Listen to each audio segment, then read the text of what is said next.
Hoy trabajaremos la segunda parte de la encuesta y concretamente este es nuestro objetivo.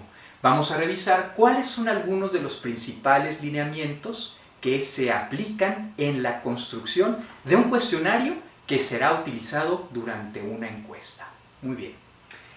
Les recuerdo, tenemos tarea para el día 2 de abril. Hay que hacer un solo mapa conceptual a partir de la integración de estas dos lecturas que nos permitirán trabajar el análisis de contenido, que les recuerdo es la otra gran técnica de investigación que se utiliza en la comunicación desde una perspectiva cuantitativa. Muy bien, vayamos entonces a algunos de estos principales lineamientos en la elaboración de un cuestionario para una encuesta. Solo como ejemplo, cuando vean ustedes escrito en cursivas o en itálicas, eso quiere decir que es un ejemplo de lo que no se debe hacer. Muy bien, veamos. En primer lugar, tenemos que asegurarnos que nuestros reactivos tengan una redacción clara, precisa, que sea comprensible para aquellos sujetos que forman parte de la población con la cual trabajaremos. Por ejemplo, esta redacción, ¿qué opina usted de las representaciones simbólicas de la violencia psicológica presentes en la primera temporada de Los Simpson? Si bien pudiera ser muy precisa desde una perspectiva académica, esto no es comprensible para nuestros sujetos participantes, incluso probablemente en los mismos entornos académicos. Entonces, cuidado con la redacción. Tenemos que ser sumamente cuidadosos con esto. E insisto, recordemos que contamos con una prueba piloto que nos permitirá depurar estas redacciones. En el momento de la aplicación de la prueba piloto, tenemos que ser sumamente atentos al lenguaje no verbal de la persona a quien le estemos aplicando el cuestionario. Si vemos que su postura corporal, si sus gestos son de que no está entendiendo algo, aunque no nos lo diga, tenemos que señalarlo. Hacemos la anotación y entonces regresamos y revisamos esa redacción de ese reactivo o ítem.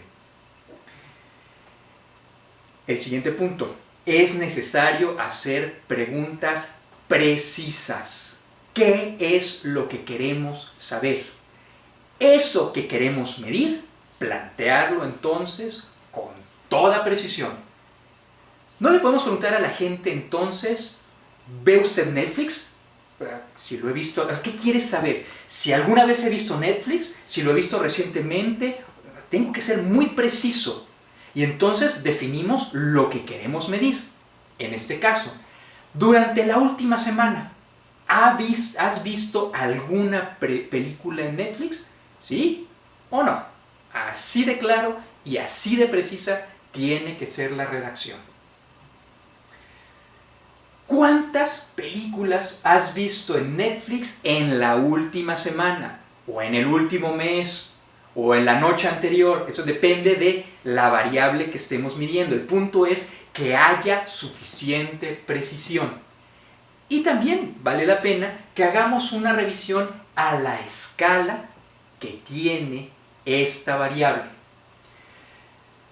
Entre 1 y 3, entre 4 y 6 o más de 7. Si nos damos cuenta, son mutuamente excluyentes. Si he visto 2, va aquí y nada más que ahí. Es decir, nuestra redacción es lo suficientemente precisa para que no haya lugar a dudas. Si he visto 20, va aquí y solamente ahí. Es la única posibilidad. Si he visto 5, va aquí. ¿De acuerdo? El rango entonces entre este y este es equivalente también. Entonces, son estos los detalles que tenemos que cuidar cuando estemos haciendo el establecimiento de las escalas de las variables que queremos medir. Ahora, entre este y este, entre 1 y 7, ¿es suficiente? Muy bien. Para eso, entonces, hacemos la revisión del estado del arte. Y es ahí donde nosotros podemos determinar si este es un rango suficientemente preciso para la medición de esta variable, o si lo ampliamos a 10 o lo reducimos a 5. Nuevamente, es el estado del arte. quien nos da la respuesta o por lo menos indicios a cómo es que ha sido trabajado en otras investigaciones previas. Los reactivos tienen que ser tan breves como sea posible. Para cuando nosotros lleguemos a la lectura del segundo renglón, la persona a la que le estemos aplicando el cuestionario ya no nos está poniendo atención. Ya perdimos su concentración.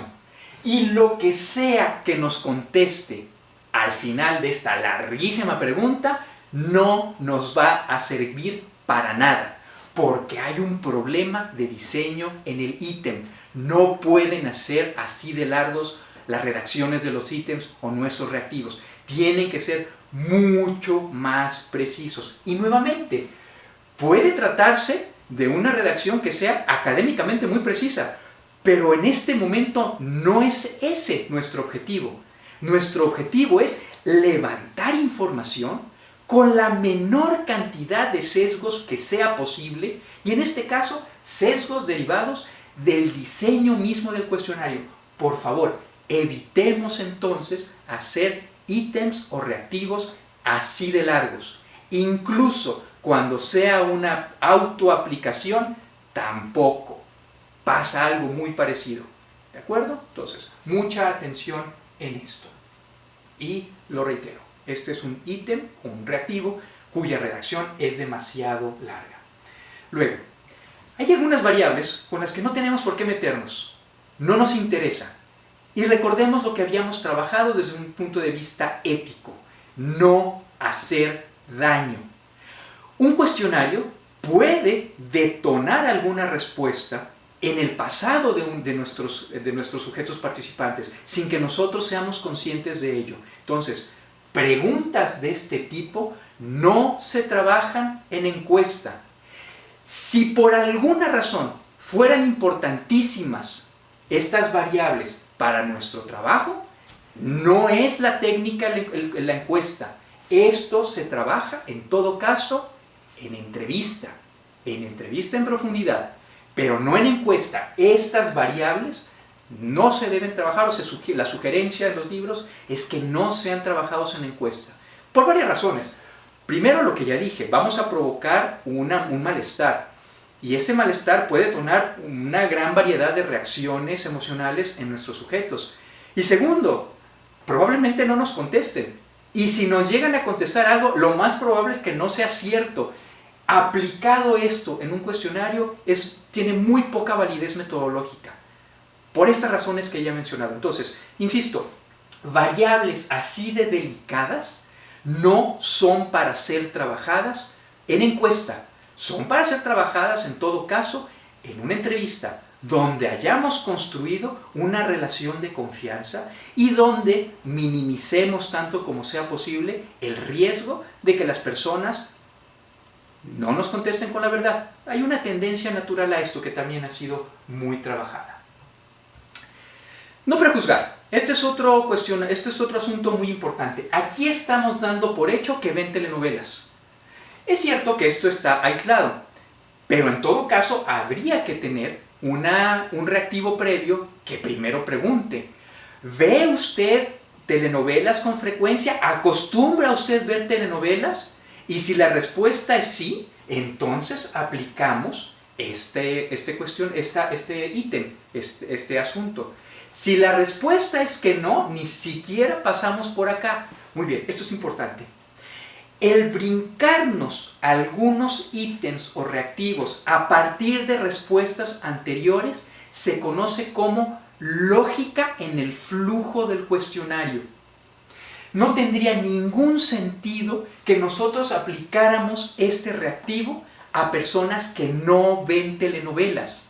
Por lo tanto, reitero, ponemos primero un reactivo en el que primero valido si esta persona realmente ve telenovelas. Y si lo hace, bueno, entonces hago el registro de esta otra variable. Si no, en la lógica pongo un pasar al siguiente reactivo o al siguiente ítem. Eso es muy importante, ¿eh? No lo perdamos de vista. No le hagamos perder tiempo inútilmente a aquellas personas que de manera generosa acceden a contestar nuestros cuestionarios, a participar en nuestras encuestas. ¿De acuerdo?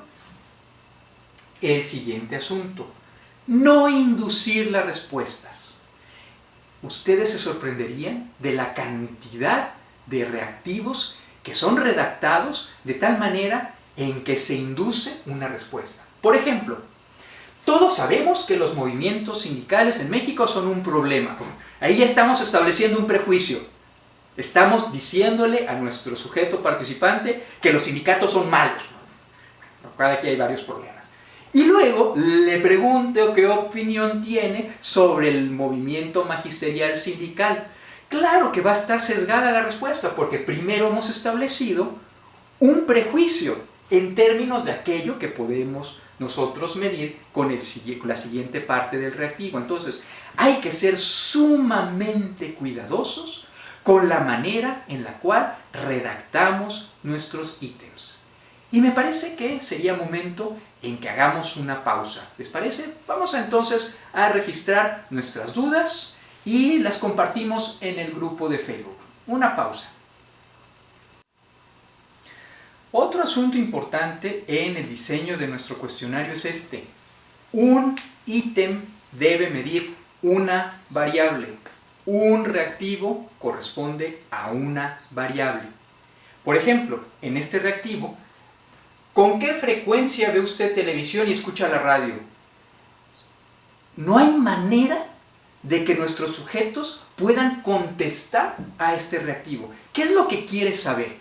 La frecuencia con que ve la televisión, que no necesariamente es la misma que la frecuencia con la que escucha la radio. Entonces, independientemente de las opciones que pudiéramos poner acá, muy frecuente, poco frecuente, etcétera, etcétera, desde una escala de Likert, esto es uno de los errores más comunes que he podido observar en el diseño de los instrumentos para una encuesta.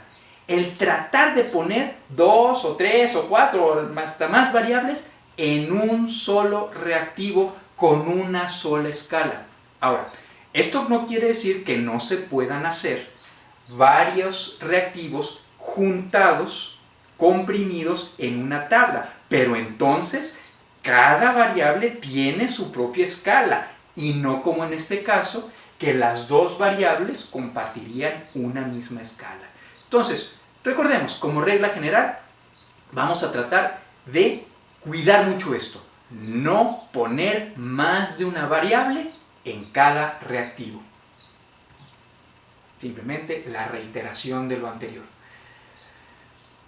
Como lo hemos dicho, la manera en la que se redacta un ítem tiene que ser absolutamente clara, absolutamente comprensible para las personas que acceden a participar en nuestro ejercicio de la encuesta.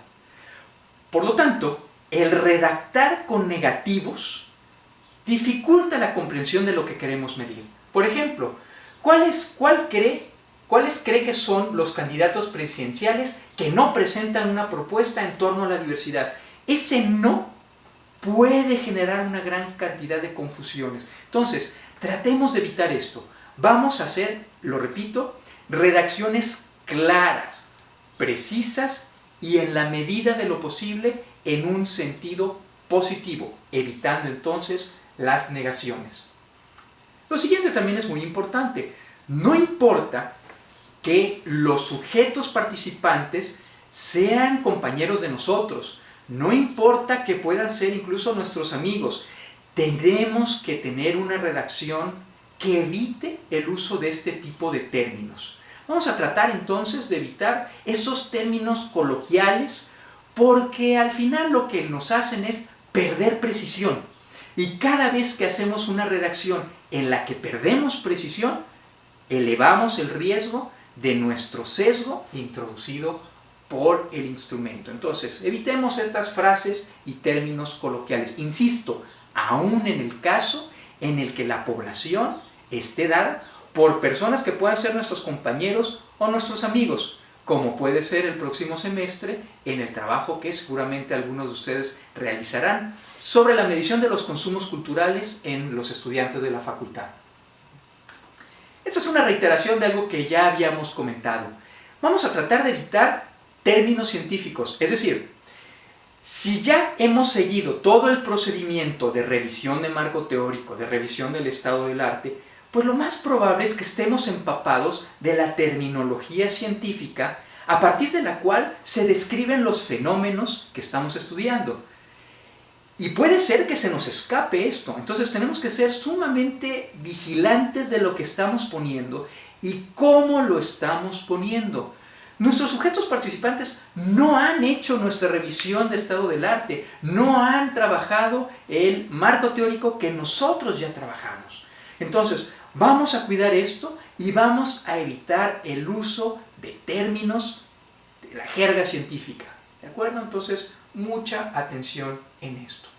Lo que sigue es una captura de pantalla de un meme que estuvo circulando precisamente en un grupo de investigación de la comunicación, donde se destaca cómo a veces algunos reactivos no responden a esta precisión, y en este caso es un problema de escala.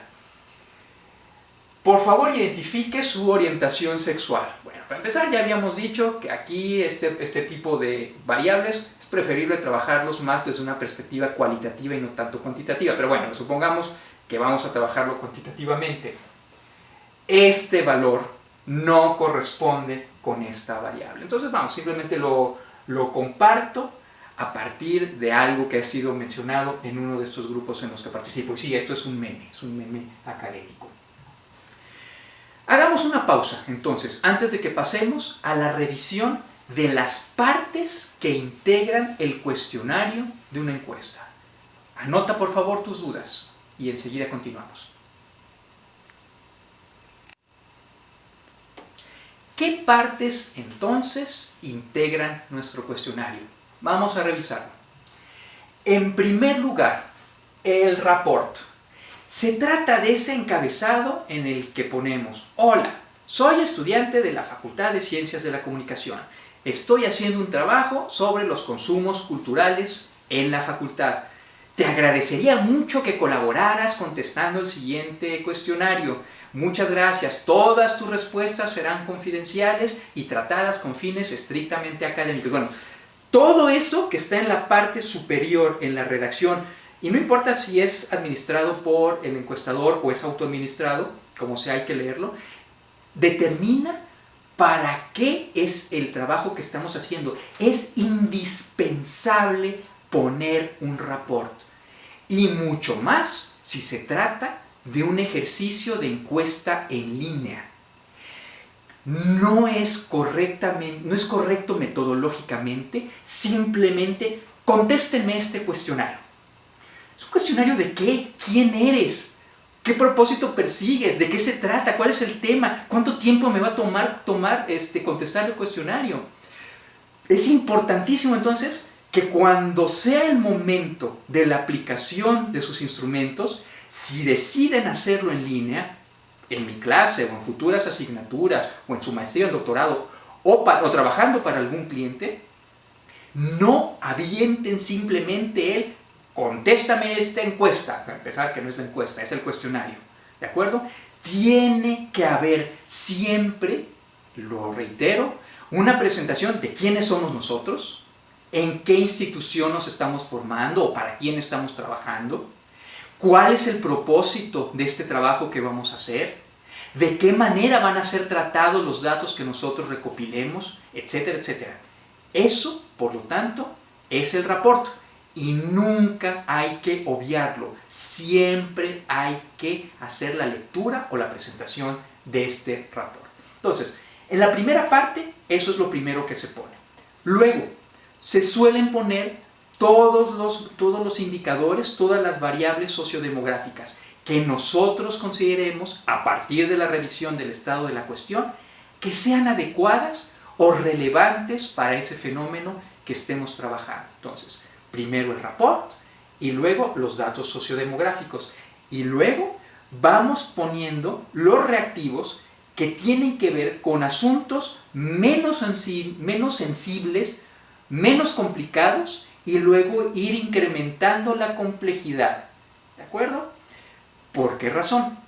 Si fuera al revés, cuando nosotros empezamos, y supongamos que empecemos con reactivos que tengan que ver con variables más difíciles por la razón que sea, es más probable entonces que la persona deje de contestarlos. Y en cualquiera de las dos posibilidades ocurre, insisto, tanto cuanto sea en vivo, a través de la aplicación de un encuestador, y mucho más si se trata de un cuestionario en línea.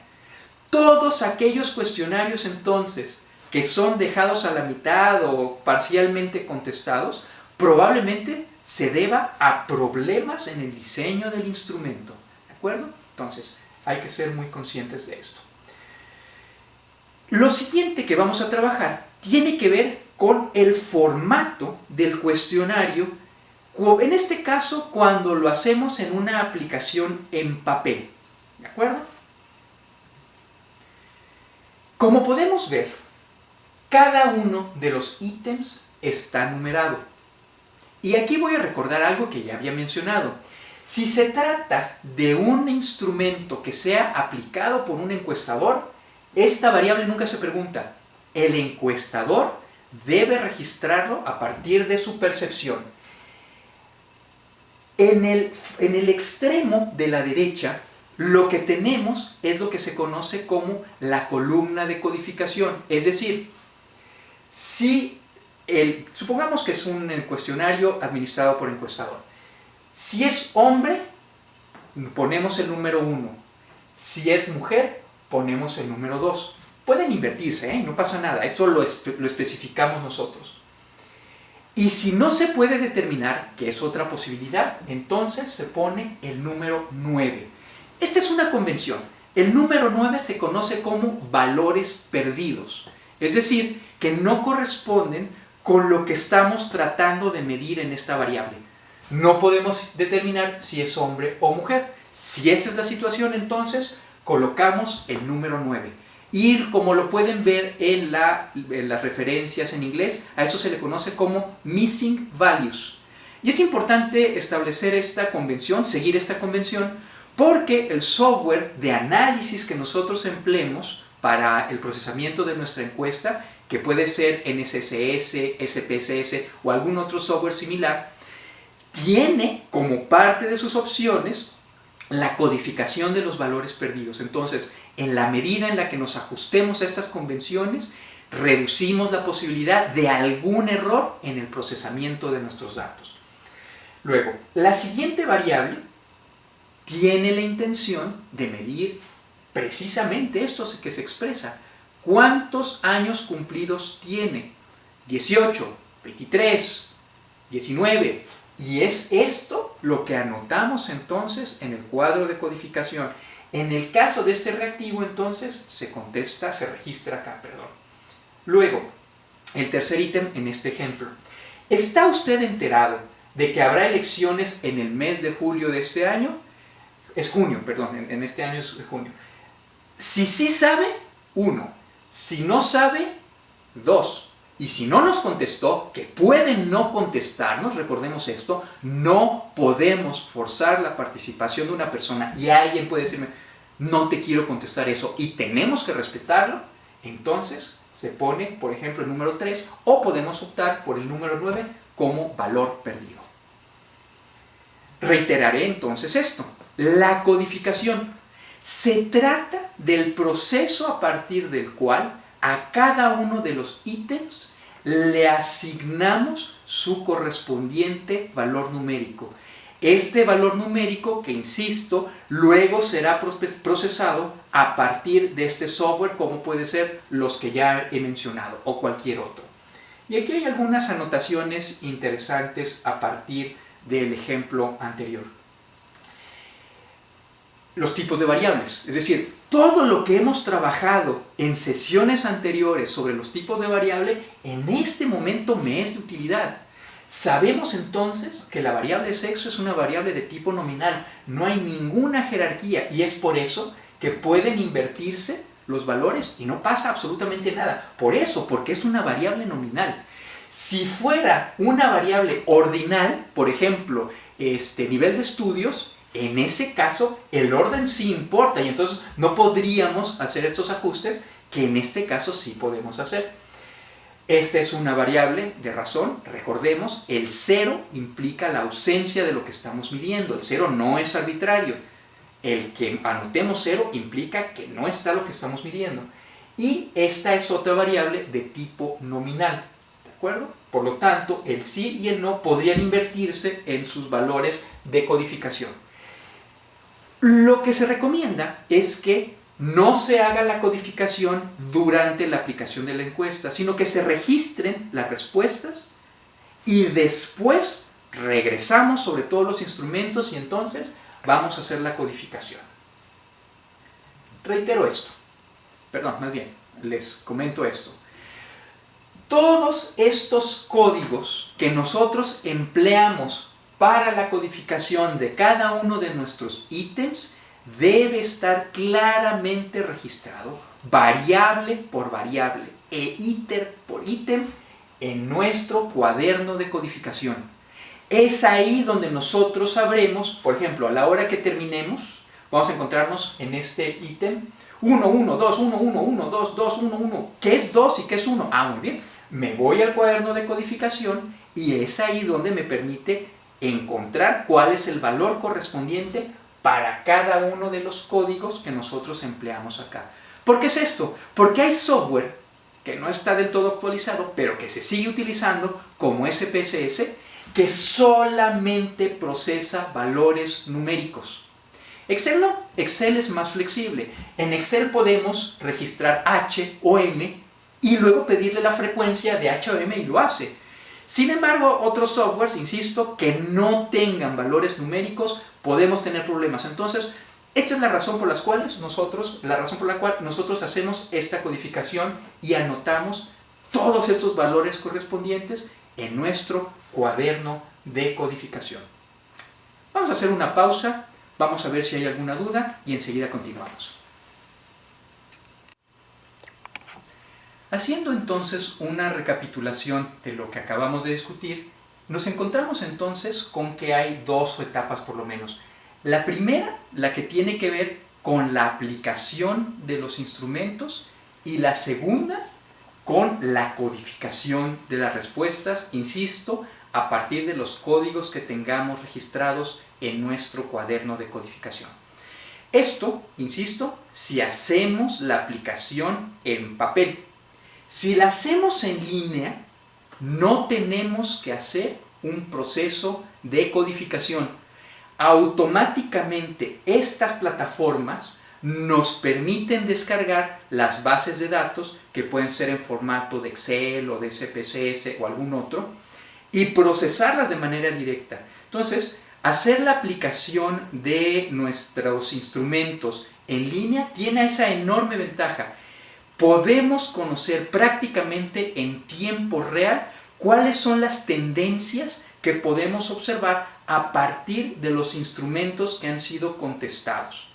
Pero también tenemos la otra desventaja que ya hemos discutido y que es que en el mejor de los casos solo 1 de cada 5 nos contestará de manera completa el cuestionario en línea. Entonces vamos, en este escenario hay que tomar decisiones en función de aquello que pueda prevalecer en una población determinada. El sistema de Google Drive es sumamente sencillo, es gratuito, es completamente gratuito. Google Drive o Google Forms permite entonces la aplicación de estos cuestionarios en línea, solo que tiene algunas restricciones y quizás una de las principales es que no permite la programación de lógicas de flujo. ¿Qué son las lógicas de flujo? Lo que ya habíamos mencionado anteriormente. ¿Acostumbra usted ver telenovelas? Sí. Si la respuesta es sí, entonces le pregunto, ¿cuál te parece que es la representación de los personajes femeninos? Y si la respuesta es no, me brinco ese ítem y me voy al que sigue. Bueno, eso no se puede hacer en Google. Sí se puede hacer en SurveyMonkey. SurveyMonkey tiene una versión gratuita, pero está sumamente limitada, tanto a la capacidad de preguntas, de reactivos, cuántos reactivos puedes poner, como a la cantidad de instrumentos o de cuestionarios que pueden ser contestados. Y les pido que por favor revisen, en su caso, las políticas de SurveyMonkey para cada uno de los casos. cuando nos dedicamos de manera profesional a la investigación. Entonces vale la pena hacer la inversión en SurveyMonkey, no es demasiado caro, estamos hablando de un plan básico en alrededor de 5,000 pesos más o menos. Pero vamos, si no tenemos esos recursos, tenemos siempre la opción de Google Forms en Google Drive que nos permite hacer este tipo de aplicaciones, solo que tenemos que ser muy conscientes de cuál va a ser la secuencia y la manera en la que vamos a construir nuestro cuestionario, considerando que no tenemos lógica de secuencia. Eso no se puede hacer en Google Drive. Muy bien. El proceso de registro y de procesamiento de una encuesta nos lleva entonces al procesamiento de sus cuestionarios de la siguiente manera. Ya hemos visto, en primer lugar, hacemos la aplicación. Segundo lugar, hacemos la codificación. Tercer lugar, cuando es en papel, hacemos la captura. La captura implica la transcripción en un paquete como puede ser Excel, en una hoja electrónica, de todo lo que está en la columna de codificación. Y la lógica es esta. Mucha atención, porque no importa si lo hacemos en papel o si usamos alguna herramienta en línea, esta es la lógica en la que se presentan los datos. Cada variable es una columna, esa es la lógica. Y el primer renglón es la variable que estemos trabajando siempre. No importa la plataforma que utilicemos, esa es una convención. Cada columna es una variable. Y, lo repito, la primera fila, esta es reservada para las variables, para los nombres de las variables. Entonces, en realidad, nuestros registros de respuestas comienzan a partir de la fila número 2 en adelante.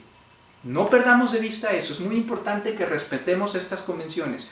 Luego, SPSS, por lo menos las versiones anteriores, no sé las más recientes, tenían también una serie de limitaciones. Solo permitían hasta 8 caracteres en el nombre de la variable.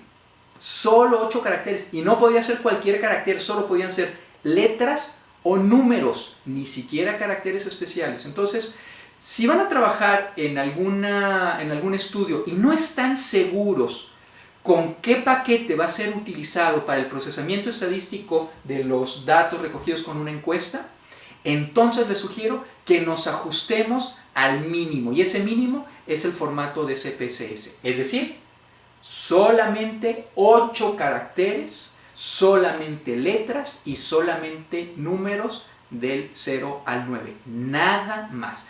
Claro que podemos ser creativos y entonces reservar, por ejemplo, P1, primer reactivo, sexo, P2, segundo reactivo, edad, y así de tal manera que nos ajustemos en la medida de lo posible a estas limitaciones que algunas versiones anteriores de SPSS solían aplicarnos. Muy bien, vamos a hacer entonces una recapitulación de todo este proceso que tiene que ver con la aplicación de una encuesta. Primer punto, partimos, como siempre, de la revisión de nuestros antecedentes, de nuestro marco teórico, de nuestro estado del arte, de tal manera que podamos operacionalizar nuestras variables. Les recuerdo, la operacionalización tiene que ver con que del concepto general, de aquello que es definido por los autores, lleguemos a las variables y de las variables lleguemos a los indicadores. Y los indicadores, les recuerdo, son los aspectos concretos y específicos que podemos observar en la realidad, en el fenómeno social que estamos estudiando. De cada indicador partimos entonces a la traducción del respectivo ítem o reactivo. ¿De acuerdo? De esta manera, mientras más finamente hayamos hecho la operacionalización de nuestras categorías, cuando lleguemos al nivel de los indicadores, si hicimos bien el trabajo de manera suficientemente depurada y con el suficiente inversión de tiempo, es muy probable que tengamos ya indicadores tan claros y tan precisos que la redacción de sus respectivos ítems es mucho más sencilla. Entonces, todo el tiempo que invirtamos en la revisión del estado del arte para hacer una buena operacionalización de nuestras variables, a fin de cuentas es tiempo que estamos invirtiendo en nosotros mismos, porque nos lo vamos a ahorrar después al momento de hacer la redacción de nuestros ítems. Tenemos que hacer un diseño muestral, es decir, los cuestionarios tenemos que tener claro a quién se lo vamos a aplicar, a qué porción de nuestra población iremos a buscar para aplicar esos cuestionarios. Entonces, el ejercicio de la encuesta implica todos estos momentos. Tenemos que hacer un diseño adecuado de tal manera que sea claro, comprensible, que fluya de manera natural, de manera ordenada, que no haya confusiones en lo que queremos registrar, en aquellas variables que queremos trabajar. Recordemos también que esto implica la construcción de un cuaderno de codificación que nos permite entonces tener muy claro qué valor, en qué escala tenemos para nuestras variables. Muy bien. El siguiente punto que tenemos que tomar en cuenta es uno de los más importantes, y ya lo he dicho y lo voy a reiterar: la prueba piloto. Es indispensable hacer pruebas piloto. Es inaceptable para un investigador social el simplemente pasar del diseño a la aplicación definitiva sin hacer una prueba piloto antes, porque la probabilidad de que se nos vaya algún detalle de redacción, de escalas mal planteadas, de lo que sea, a fin de cuentas, será en nuestro perjuicio. Aquellos ítems que no estén claramente planteados, que tengan problemas metodológicos, lo volveré a decir, son ítems inútiles. No podemos procesarlos. Sus resultados no tienen ninguna validez metodológica. Y eso es muy importante, que no les pase entonces que están en la parte final de la redacción de su trabajo y nos damos cuenta que había problemas de diseño que se pudieron haber evitado con una prueba piloto. Es decir, a lo mejor es una semana más que invertimos a nuestro trabajo de campo, pero es una semana que nos va a reducir muchísimo estos sesgos derivados por el instrumento. Una vez realizada la prueba piloto, regresamos al cuestionario y ajustamos lo que sea que tengamos que ajustar, ya sea en la redacción, probablemente encerrar alguna escala que habíamos dejado con una opción abierta, la cerramos, agregamos la opción y cerramos entonces ese ítem, de tal manera que cuando hagamos la aplicación definitiva sea mucho más rápido el procesamiento y la codificación de nuestros datos. ¿De acuerdo? Como sexto paso, una vez hechas las correcciones, pasamos a la aplicación definitiva de nuestro cuestionario. Este es el momento en el que acudimos con nuestros sujetos participantes a partir de todo lo que ya hemos mencionado. Es decir, tenemos que tener nuestros reemplazos. Tenemos que tener muy claros, claro, si estamos trabajando con una muestra probabilística, si ese es el caso, si tal persona no acudió tal día y que le estamos buscando, entonces tener el reemplazo que nos permita hacer la aplicación del cuestionario y mantener nuestros niveles de confianza y margen de error que habíamos establecido previamente en la construcción del tamaño de la muestra. Lo siguiente tiene que ver, insisto, cuando es en papel, en el proceso de codificación. Lo vuelvo a decir, la codificación es la traducción de cada uno de nuestros ítems en un valor que después puede ser procesado de manera numérica. Cuando estamos también en una encuesta en papel, que seguramente será el caso de su trabajo el próximo semestre, en la identificación del consumo cultural en los estudiantes de la Facultad de Ciencias de la Comunicación, el siguiente paso es la captura. Y vuelvo a decir lo que comenté hace un momento. Cuando es una encuesta en línea, nos ahorramos esto y nos ahorramos esto. Eso es directo. De la aplicación pasamos directo al análisis, pero no cuando es en papel, con las ventajas y desventajas que ya hemos mencionado. Finalmente, Una vez que ya tenemos la captura o las bases de datos descargadas de las aplicaciones que se dedican a la recolección de instrumentos en línea, como puede ser SurveyMonkey, como puede ser Google Forms o muchas otras plataformas que se encuentran disponibles, lo que hacemos es el análisis estadístico. Este análisis estadístico, jóvenes, generalmente lo hacemos a partir de estadística descriptiva. Muchas veces lo que hacemos son identificaciones de frecuencias, hacemos tablas de frecuencias en cada una de las variables que nosotros estamos estableciendo y no necesitamos realmente mucho más que eso. Si se trata de valores, variables de tipo de intervalo o de razón, ahí podemos aplicar también valores de tendencia central, valores de dispersión, vamos, todo lo que ya vieron en estadística. Entonces, cuando estamos en escalas de Likert y en escalas de Osgood, el análisis estadístico se va a hacer generalmente en forma de tablas de frecuencias. Esas tablas de frecuencias luego pueden tener su correspondencia gráfica, un histograma, por ejemplo, o no, dependiendo de cómo estemos reportándolo. La mayor parte de las veces con la tabla de frecuencia es suficiente.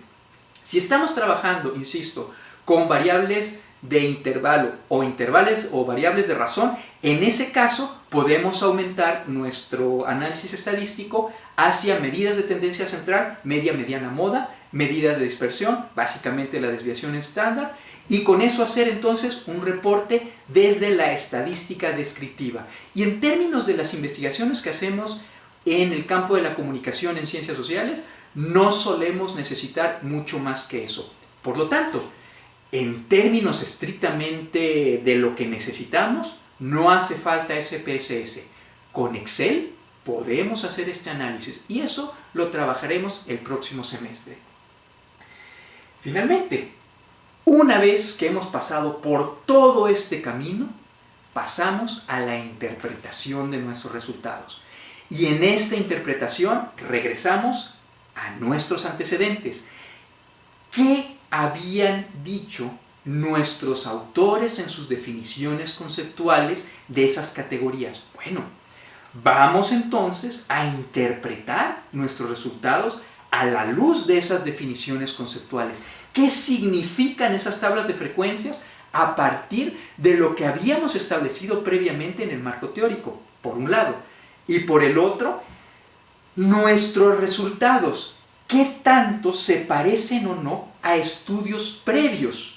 ¿Son similares las tendencias o hay alguna diferencia? Bueno, todo eso pasa a esta parte de la interpretación de resultados, que puede ser un apartado luego de la presentación de resultados o, en algunos otros autores, puede ser como la apertura de mis conclusiones en mi reporte final de investigación. Muy bien, pues quiero agradecer su atención hacia este tema. Estén al pendientes, por favor, de todas las notificaciones que vayamos haciendo en el grupo de Facebook y nuevamente hacerles la invitación a que todas las dudas que pueda haber las compartan en ese espacio para que los podamos trabajar y que nadie se quede con ninguna duda. Muchas gracias.